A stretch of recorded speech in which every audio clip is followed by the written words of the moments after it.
పూరా లోకల్. యువత అనుకుంటే సాధించలేనిది ఏం లేదు. యువతతో పెట్టుకున్న ప్రభుత్వం ఏది కూడా మనుగడ సాధించలేదు.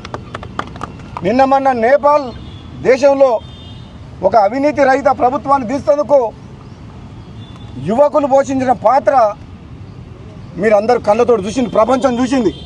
అంటే నిరుద్యోగ యువతని గాలికి వదిలేయద్దు. వాళ్ళు మన పిల్లలు, వాళ్ళకు ఏదైనా దారి చూపించాల్సిన బాధ్యత ఈ ప్రభుత్వం మీద ఉంది. అదే నిరుద్యోగులు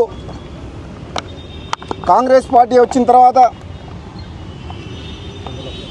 2 లక్షల ఉద్యోగాలు వస్తాయని చెప్పి గ్రూప్ 1, గ్రూప్ 2 అన్ని రకాల పరీక్షలు కూడా కాంపిటేటివ్ ఎగ్జామ్స్ పారదర్శకంగా పెట్టి మాకు న్యాయం జరుగుతుందని భావించింది.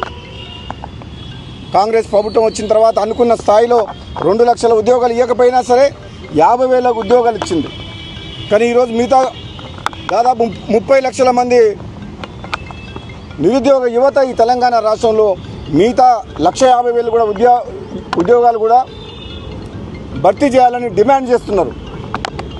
కాబట్టి నేను అందరికీ కూడా చెప్తున్నా, ఈరోజు నిరుద్యోగ యువకులకు మీరు ప్రత్యేకంగా నన్ను ఆహ్వానించడం వల్ల ఈరోజు మీకు ఒక అండగా ఉంటందుకు, ఒక శాసనసభ్యునిగా కాంగ్రెస్ పార్టీ ఎమ్మెల్యేగా కూడా మీకు హామీ ఇస్తందుకు మీరు అధైర్యపడొద్దు.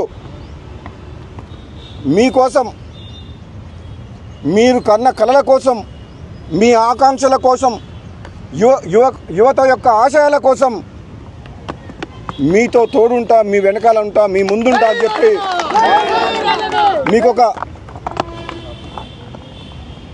మాట ఇస్తందుకు, ఒక అన్నగా మీ అందరికి ఒక కుటుంబ సభ్యునిలాగా నిరుద్యోగ యువకులందరికీ కూడా ఒక అండగా నేను మాటిస్తున్నా. మీకు ఆలస్యమైన మాట వాస్తవం.